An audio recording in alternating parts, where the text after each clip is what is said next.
I am delighted to be joined tonight by the series director, Emmy and BAFTA winner, no less, Michael Harte, who's been living inside that archive for the last couple of years, turning a life... Yes, the Michael's fans, come on. He deserves the fans because he's very talented. Turning a lifetime of home movies, unseen footage, and of course, new interviews with Kylie into something truly special. So give it up for Michael Harte. Hello, Michael. Hi. Shall we have a hug? Yes. Why not? Yes. You get cozy. Thank you. There is only one woman who deserves to be sat on that chair right now. She, like I said, she's been with us our entire lives. It hasn't been a single decade that she hasn't had a hit in. We will always love her. We will always champion her. We will always be her lovers. Give it up for the incredible Kylie Minogue.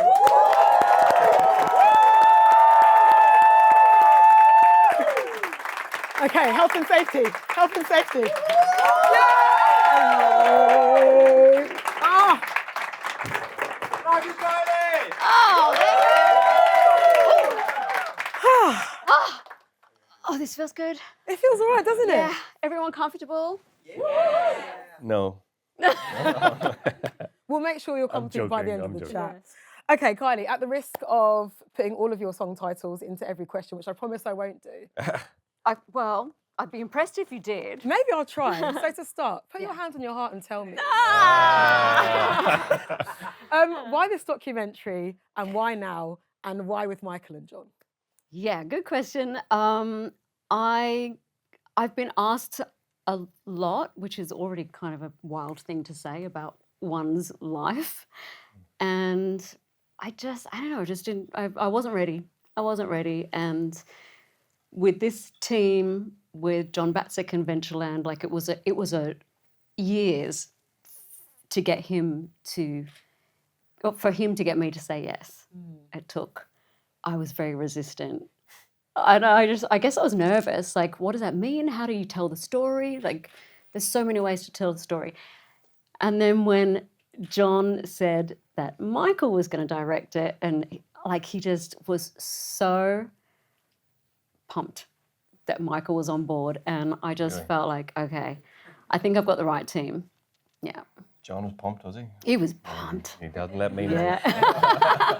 Well, this is quite the loving professional relationship, but obviously it's got to start somewhere. So you guys met at the iconic Chateau Marmont, did you not? That was one of your first meetings. Yeah. Very bougie, fancy What were place you? in Hollywood. Why were you there? Yeah, why were you there, meet you. Michael? No, you were doing something else. I was on a different project, and I remember the meeting very well because you were late for the meeting. Oh, like 10 minutes. No, 10 minutes. Oh, that's kind of standard. No. Was it? Or no? No, not that late. But late enough. And Fine, you're a Gemini, it's okay. I was on a different project, and John had called John Batzek, our producer, who's basically the best of the best in the business. Big up John, who is here. Yeah, he's here. That's sick. And he called me and said, out of the blue, and said, look, I think you should come to the Chateau Marmont. And I was like, okay. And he said, but I think you should meet Kylie Minogue. And I was like, what? I was like, not me? I said, not. I wasn't that experienced a director. You know, I'm an editor. I can edit and I'm confident doing that. But I was like, I don't think so. This story's too iconic. It's too big. It's Kylie Minogue. I'm not that experienced. I'm definitely not cool enough to do this project. But John said, look, just think about it. And so I thought, and I honestly didn't think I would get the job. Really? I thought I'll go because I can, in my head, I was like, it'd be cool. I can ring my mum and tell her I got to meet Kylie Minogue and maybe I'll get a selfie. At the Chateau Marmont. Yeah, like I'd get the Chateau Marmont with an autograph and that's, I can write home to the Donegal Democrat in Ireland and tell them this is a good story to tell. But I remember we were in the chateau and you hadn't arrived yet. You were just a little late. Okay. Gosh, Michael, let her live. Sorry. And I was familiar with Kylie's story, obviously. You know, I grew up watching Neighbours and I knew her music but I kind of ended up listening to like Nick Cave when I was in the 90s, and I ended up in a dark room listening to Nirvana for most of my teenage years and trying to learn how to play that music. And so I was like, I just don't know if... Anyway, I remember we were in the chateau. That's what I call it now because I've been there once. And it was dark and we were waiting, and then you walked in, and it sounds kind of cheesy to say, but Nick Cave says it in the film as well. It was like this beam of light walked into this room, and Kylie bounced in, and I don't mean that figuratively. Like you literally bounced into the room. I remember Probably. coming in, and there was an energy to Kylie, and I was like, fuck, wow, like I hadn't experienced this before. It was just intoxicating, and I'm not making this up. This is true. Oh, thanks. And I remember, I'm just saying it for effect, and that's what it did feel like. And I thought, look, I don't know the story well enough yet, and I didn't know you well enough yet. I know you now. So I didn't have plot, I didn't have character, but I had this energy. There was a vibe that I thought, if we can take this and turn it into a movie, it'd be fucking electric. And I didn't know if at this stage, I didn't even think I was going to get the job, but that's what I was thinking about. And I got a call from John the next day, and he said, you passed the test. Well, it was more John, I think, was trying to pull us together to see if there was a chemistry there, and it was more that. Yeah, it was very relaxed and easy. So it was that was it. That was a turning point. The rest is hysteria. Hysteria. Yeah. It was. To let people into your life in such a way, you've got to have implicit trust, with them. And like, we're really going to see such a different side to you in this documentary series. You know, we know and love Kylie, I guess the public thing, Kylie trademark, so to speak. Yeah. But we're really going to get to see who you really are in such in a really different way, because you've always been open with us, but I think lovingly boundaried. Yes, a trustful, for sure. You can see through the documentary, it kind of gets more relaxed as we get through it. Yeah.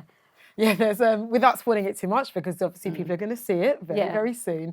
But watching you quite physically open these boxes, True. and look at these images of yourself, images that some of them you'd even forgotten existed, is really it's really endearing, because there's still a wonder about you, even from you. I still wonder, even like my closest people I work with who have seen it now, they're like, you're still a mystery. I'm like, oh, that's good. I mean, but you definitely know more than, you kind of welcomed into my world and a little bit of my family, some curveballs and some very funny moments as well. But certainly the archive, that's one of the important things to mention from our meeting at the Chateau. Yes. Is I said, there's a lot, like, do you think you can handle this? And you're like, yeah. And we've had running gags ever since. He's like, no, don't send. I'm like, but maybe this is helpful. Like, my favorite thing you've sent me is like an animated GIF. It's just like this guy with like one tear. I was like, this is me with you sending more archive. Kylie still sends me archive. We're finished, and she still Yeah, sends I'm me not. archive. I won't stop. No. I think we'll do it forever. I mean, hey, look, there could be several parts to this if you allow in the future. Well, No pressure. It's like half joking. Maybe there's three, but look, this isn't from the question, but it kind of leads me to thinking that I think all of us have got stories in the room. And there's a little bit of me that's, I don't know if it's like, I'd call it guilt, but it's just like, why all this attention on me, which might seem crazy when I'm this, that's my job, and that's... When you're Kylie. when I'm capital letters Kylie. Exactly. But it was, I don't know what my point was about that. Story. No. We've all got, you're saying we've all got story in us, and you're thinking, hang on a minute, but why me? We're like, well, of course it's you, from our perspective. Well, thanks. Yeah. And then anyway, there's all the archive boxes, and I haven't looked in them in ages, and started and never stopped, really. But so many treasures in there. I mean, there's Super 8 stuff from when you were a little kid. That must have been, for you as a filmmaker, what a joy to work with that sort of material as well. It was a dream and a nightmare. To have that volume of material, and I've worked on projects, about Michael J. Fox and David Beckham and stuff, and we got a lot of archive, but this was my Everest of archive, and the archive is so beautiful. Like, that was the thing. Do you think, because I'm not the type that documents everything. I would think, compared to some other artists or people that are just constantly being followed. I mean, so much passes without any, I just don't document it. You know what I mean? Yeah. But it's probably that it's over such a long time. And I've just kind of kept it very simply, but it's kind of been preserved.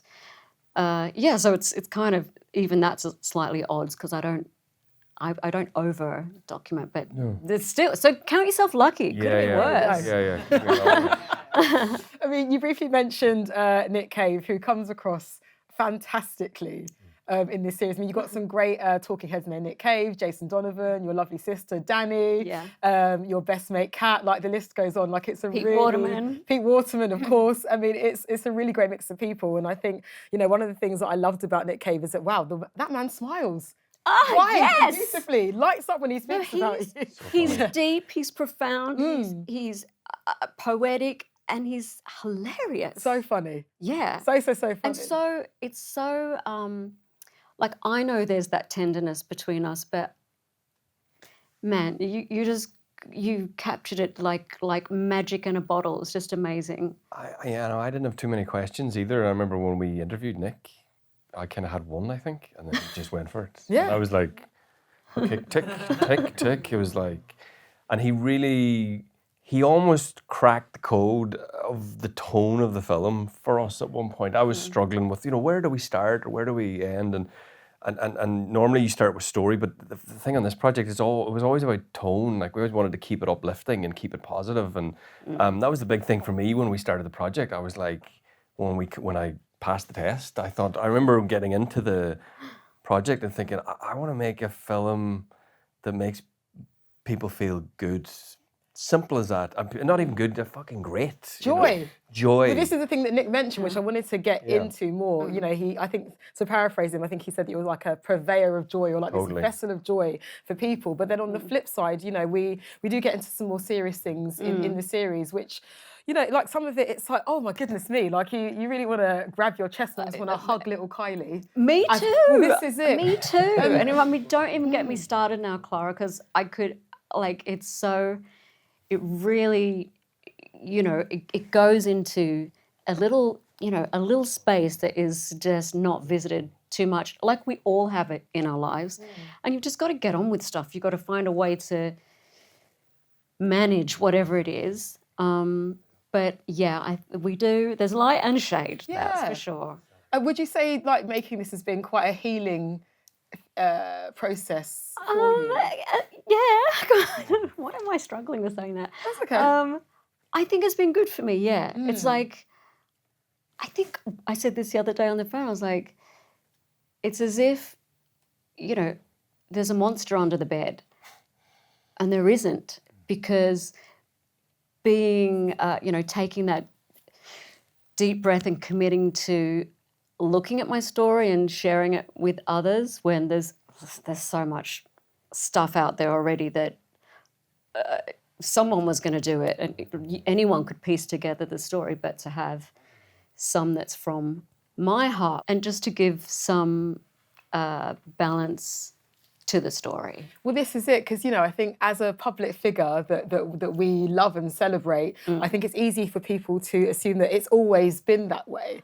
And I think what you do in this documentary, like really smartly and honestly, is show, guys, guess what?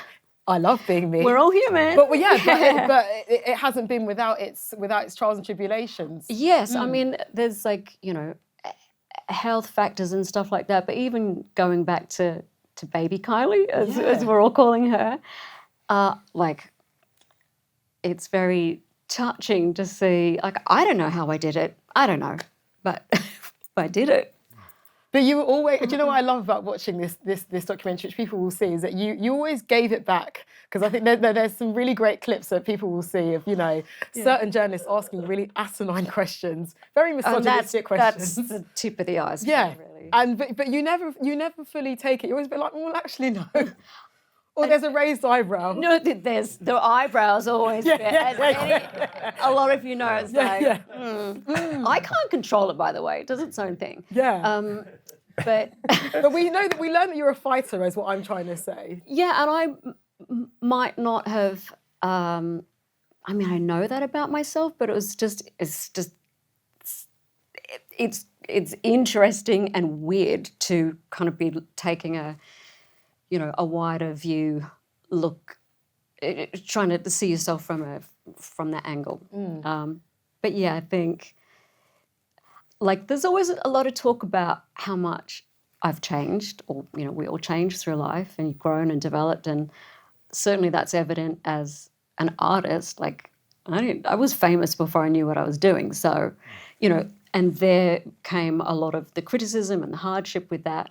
But what's illuminating to me is in so many ways I haven't changed. Like the way of dealing with stuff from that time that you're talking about is kind of how I do it now. Like I read the room, do what I have to do, feel the fear and do it anyway. Yeah.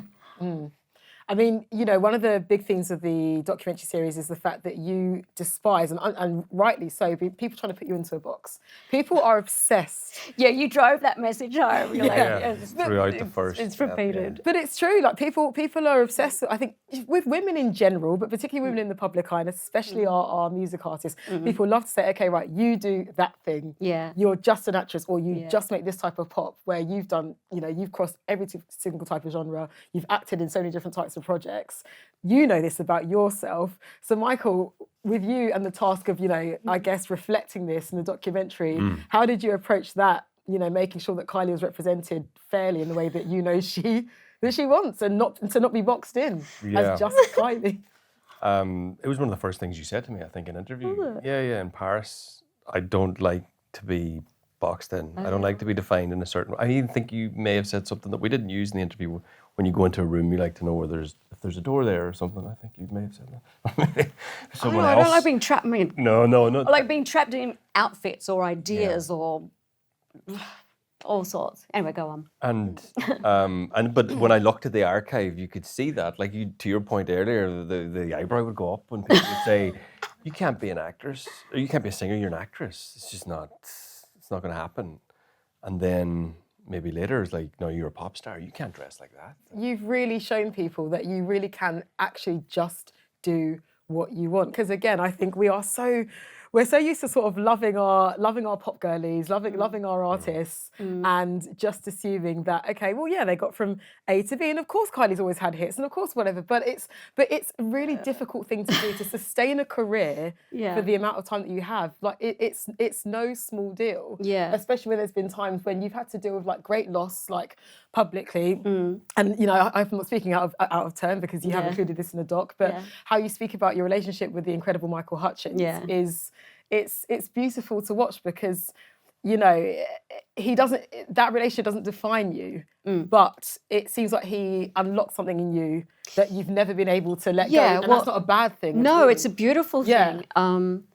I mean, the world knows he was an amazing person and an amazing artist, and I happened to meet him when I was 21 years old. So my memories and my feelings of him are totally pure, but they're also so not mixed up. They're just so intertwined with memory, and our memory, it was a long time ago, so our memory can colour things, rose-tinted glasses and everything, but it's this beautiful, swirling kind of moment, a couple of years where I probably could have met him any time and I would have felt quite the same, but particularly you're 21 and you're just kind of discovering the world, and it's like the start of the 90s, which is a really good time.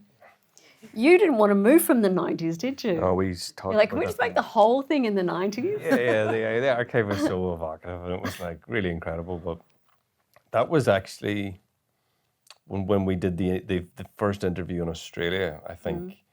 And I came in with 2 cameras and 2 tripods and loads of lights and sound stuff everywhere. And I had my own questions, and I was asking you all sorts of stuff, and it all felt a bit stilted, remember? And I was like, why is this not really working? And we hadn't got to the 90s yet. But there was... I think like 3 hours and we hadn't even got to 1990. and I thought, we need to mix this up. There's something not right here. And I got rid of the second camera and got rid of the lights and the tripods, and poor Steve, the DOP, had to put the camera on his shoulder because I wanted it handheld. I didn't want any tripods.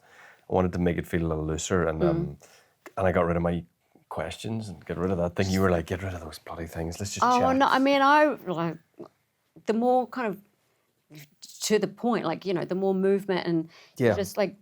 so we ended up, we got there. But when I was talking about Michael, the whole room felt it. Like Yes. you felt it, people in the next room felt it. So it's a vibe. Yeah, and that's what happened is once we got rid of all the crap in the studio, and it was in your house, once we get rid of all that, everything started to loosen up. Yeah. And then you went over and said, actually, let me just show you some stuff over Yeah. here.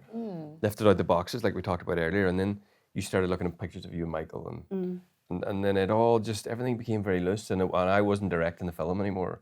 We were doing it together, and it kind of moved into that, and at that point, Kylie started to talk about Michael and other things in her life, the things that were much harder than, and that's when the film just started to go with the flow, if that makes any sense. Like we mentioned earlier, you've got so many great people involved in talking. Got to talk about your fabulous sister, Danny, because she gives us such a... Yes, exactly. Yeah. Yeah. Danny Hive. All I want to do, what a tune. Just seeing this different perspective of you, like via the people that know and love you the most. Before, your family members spoke and like people like Jason spoke, did you have a chat? Were you just like, you know what, you just say what you need to say? Nothing. And I didn't know what they'd even said until I saw, what basically was, I mean, I was literally in the dark for a year and a half. I'm like, Right. I'd get the odd maybe text. it's terrible. I don't know. Maybe this was just, I mean, I'm not going to lie. There was a few times I thought I've made a terrible mistake. Oh, really? I shouldn't have done it. I know you do, but I was like, oh no. I'd get the odd text. Why did I do this? So it was all a complete surprise to me. My sister does a lot of heavy lifting in this. She talks about, challenging stuff. We talk about some fun stuff as well. Oh, she paints a great picture of your childhood. Oh my God, yes. You both wanting there's to some be... great fashion moments, which we discussed the other day for both of us throughout the years. Two little Like Australian spectacular. girls. Yeah, so Wanting to be our Olivia Newton-John. yeah, I know. We both wanted to desperately be Olivia Newton-John. So she talks about our bedroom when we were kids, and there was like a line down the middle, and you just it did not cross. Again, memory. I'm like, was it that bad? She's like, yeah. Was I that awful? Mm-hmm. But that's a great thing about having a sibling. It's a built-in best friend, but also your worst enemy, but your best friend at the same time. Yeah. It's a big reality check. For you, Michael, as a filmmaker, what was it like, I guess, again, getting that different perspective of Kylie through these people? Because, you've got blood relatives, you have ex-partners, you have creative partners. You're getting a different story from each of them. Like, did any of them surprise you with what they shared about Mr. Minogue here? Well, I didn't want to interview too many people. That was important because I just wanted Kylie to be, that needs to be the dominant voice in this. And episode 1 isn't that, but as the film develops, you start to own the narrative basically in the film. But it was good to have a couple of other perspectives on. I thought Danny was incredible, and we hung out with her, and she was fun and spoke very honestly. And like I said, Nick Cave, I didn't even expect to get an interview from him. I wasn't sure if he would, and he, basically said, of course, I'll do anything for Kylie. And when he sat down, like I said, I had questions, but I didn't need to ask any of them. And he was super cool, but like really funny and really insightful. And he hit me with all different things. I was like, this is just a dream interview. And that was the line that he said, Kylie has been through, risen out of certain sufferings and comes through and sees the world in a positive way. And he said, that's the definition of joy. And when he said that, like that all clicked for me. I was like, this is the film we're trying to make, And Shout out to Jason Donovan as well. Oh my gosh. He's so funny. Prepare yourselves. Yeah. the first line he gave us when he said, look, Kylie, taxi drivers ask me, how's Kylie? I don't fucking know. Fucking ask her. None of us know, like, who knows what's going to resonate with people, but we've got a few favourites. He was incredible. He's so funny and very honest and open. And again, it was the same with Jason. I was like, let's stop asking questions. And he just had us, because the thing with the people we interviewed, they have stories to tell and they were connected to it. And you can work on documentaries, interview people and not really connected as you want them to be. So when they're talking rubbish basically, like me now. But no.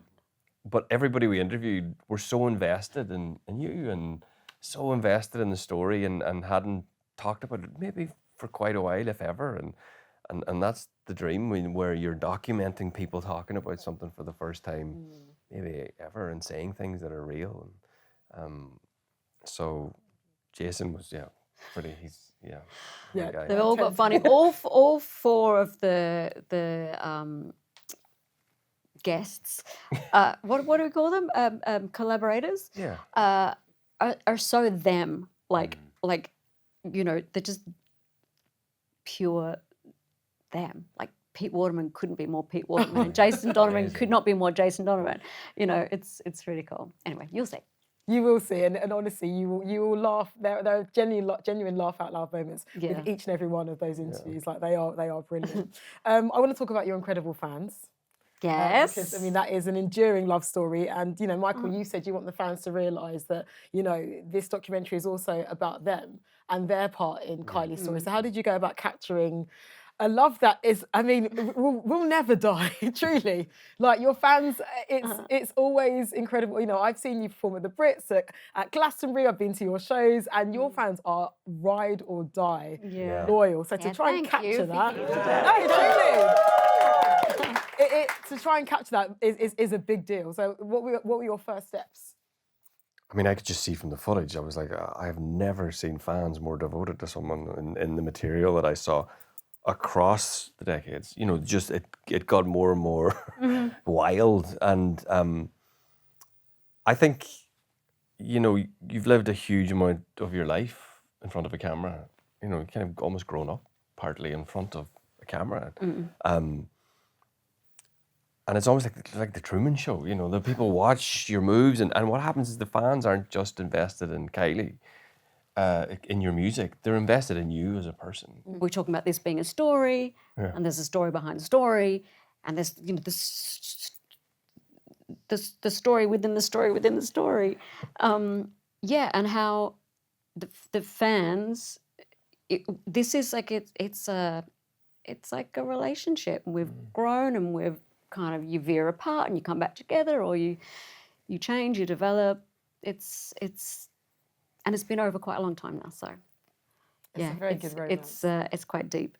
For sure. I mean, we're all put on this planet. We all start out the same. To your question, what do I think they'll discover about me?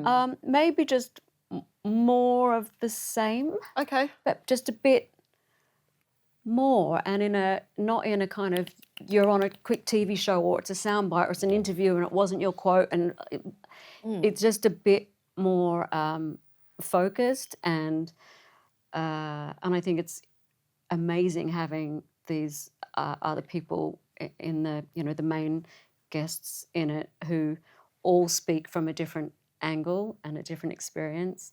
I mean, I don't think there's any like, oh my God, all this time she was like that. I just think it's more. Does this make sense to you? It totally does. You know what I mean? Like, as I'm sat with you, I think I've kind of, call me Meryl Streep if I could not be myself for 37 years. You know what I mean? I don't know how I would do that. So, for better or worse, through the showbiz, you've connected with me. We've connected. Yeah, I think at the end of watching it, I felt like this documentary series is like a reaffirmation of who you've always been. Yes. But for the public, I guess it will be like, oh, okay, that's the Kylie that I feel like I know, right, but with a little extra. Yeah, you haven't seen it in this form, and when I've tried to step away and think, I'll ask myself, what's the reaction going to be? Like, we're like kind of dying. What's the reaction going to be? You do literally say buckle up. Oh, we do. Yeah, buckle up. Well, hey, let us know. Give us, let us know how you feel, what the discovery is. I don't have enough kind of distance from it yet, and like so many creative endeavors, it doesn't, until it's where it was always supposed to be. Like, I can work myself into a spin on a record. You've been in the edit suite for 30 years. Yeah, and that's just on ep 1. But on this project, you you're just going not round in circles, but until it goes out, you can't have any objectivity or you can't get any distance. So you've got us at an interesting juncture where it's almost out. Nothing can be changed, but it Yeah. isn't. Well, we often hear artists say, especially when you're releasing music, okay, this is my baby, but it belongs to you now, so you interpret it and make of it what you Then will. you get to let go, and it Yes. becomes something bigger and something beyond you, and that's awesome. Yeah. Yeah. I mean, Michael, you started this journey with Kylie about what 3-ish years ago? 3-4 years ago now? Well, Three or that says it all. We're like Hey, look. five. we lost a one. year. Time flies Yeah. when you're Yeah, it was having 7 fun. months ago. yeah. Time flies when you're having fun and in the edit, shall we say. Yeah. But, you approached her, as a stranger and as a fan from afar, and now I think you're friends. You're Yeah. mates. You like him, No. he's all right, isn't he? Yeah, I mean, we feel like there's a documentary just on our text chain, which Oh my God. we think's thigh-slappingly funny. I mean, I read you say this really brilliant thing, and I think it's so true that often, we can take our artists or public figures that we love, whether they're sports people or musicians or actors, for granted. We're like, oh yeah, of course, that's them. And then when you really sit back and you pay attention to everything they've done, you're like, fucking hell, like, wow. And like, Kylie, your career is phenomenal. Your life I mean, you can't even believe it's your life. I think that comes across quite brilliantly in the doc. But I guess for you, Michael, as a professional and now as Kylie's friend and as an editor, what has impressed you the most about getting to know this woman? I mean, Spot now. oh God. No pressure. There's a lot. I mean, your sense of humor definitely was kind of the biggest surprise for me of all. I was like, this is great. It's going to make this project. And I worked on a lot of documentaries, but ultimately, I think with Kylie, I don't want to speak on your behalf, but it comes down to like extreme hard work, real hard work with extraordinary talent, and you do lots of music writing and work, and I got to see her in the studio working, and I was like, that's fucking incredible. Like, there's a lot more hard work that goes on behind the scenes, but ultimately, I think it comes down for me with Kylie, with you is resilience. That having the resilience that I definitely don't have, and I think you're so resilient. Sometimes we take it for granted. Resilience isn't an easy thing to have. It's a lot more difficult to do it again and again, and it kind of blew me away throughout the project for various different reasons, and you'll watch and see. I was for a long time watching Resilience in the past in the archive, and anyway, I won't go further on it, but it was her resilience that totally and utterly blew me away, and something I'll never forget to the day I finish the edit. When we finish this. At 4, 5, and 6. There we go. More episodes. I mean, oh gosh, so much to discuss, but I know we have got a little bit of time left. I know, sorry if we're going off No. on a tangent. No, I live for a tangent. I love a tangent, me. But one thing I need to talk about is music, because of course that is what you do. You are one of our favourite artists of all time, and with that, possibly brings something new. Oh, yes. Yeah. Well, way back when we were filming in Melbourne, during rehearsals of the Tension tour, so it's like not much going on, like crazed time. And John Batsek says, would you at all consider like doing a new song for the film, documentary, whatever, we didn't know, series for the documentary, let's say. And there was so much going on, and getting these, until we got into our groove, it was kind of stressful. I'm not, I have to be honest, it was stressful. Sorry. How sorry are you? Exactly, but are you? Just a tiny bit, sorry. And so when John asked me that, I was like, yeah, I would go right now into the studio, because it's like such a happy place for me. Yeah, there's a new song that you don't get too much of at the end of at 3, but there's a song that I think says a lot and it's called Light Up. It's just a lovely kind of addition to the documentary. and it talks about, initially I thought like the love of a mother's eyes, and you know, my mum Carol, who ironically hates being on camera, just isn't interested in it, is in the series quite a bit. But that love that your parent or someone who cares for you can, when you're lost or confused, lonely, distressed, whatever, and you're someone who loves you can look into your eyes and see a world of potential and see your possibility. And that's a theme that is clearly something that's really important to me. When there's a lot of negative voices, it's like, but I don't know what they're talking about. Give me a chance, you know? And so when someone sees that potential in you with no judgment, how it can light you up. And then that kind of expanded further. I was thinking about fans and an audience, like just as a very kind of tangible illustration. You know, pre-show, there's shows where you're so unwell, or, you know, got the flu, or it's too hot, it's too cold. Like there's all sorts of things that any performer will tell you. You're just kind of navigating stuff.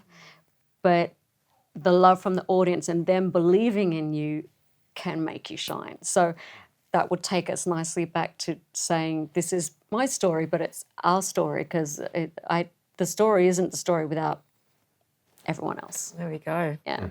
And it's such a, this song, I think it speaks so well thematically to, like you say, the potential that every single person that speaks about you in the documentary, like, they gave that to you, right? They gave it to me, and that's why I'm so thankful, and I never take the credit for myself. And it's kind of like, well, I kind of know what I did, but I couldn't have done it without family and whatever kind of opportunity came my way. That's my responsibility to grab that. But yeah, I'm just so grateful I've got amazing people in my life. Well, Kylie, we are absolutely beyond grateful for you. Thank you so much for spending time with us today. Michael, thank you so much for directing such a fantastic documentary series. Thank I cannot wait to see it. It's out globally on Netflix on May the 20th. So please give it up for Michael Harte and Kylie Minogue.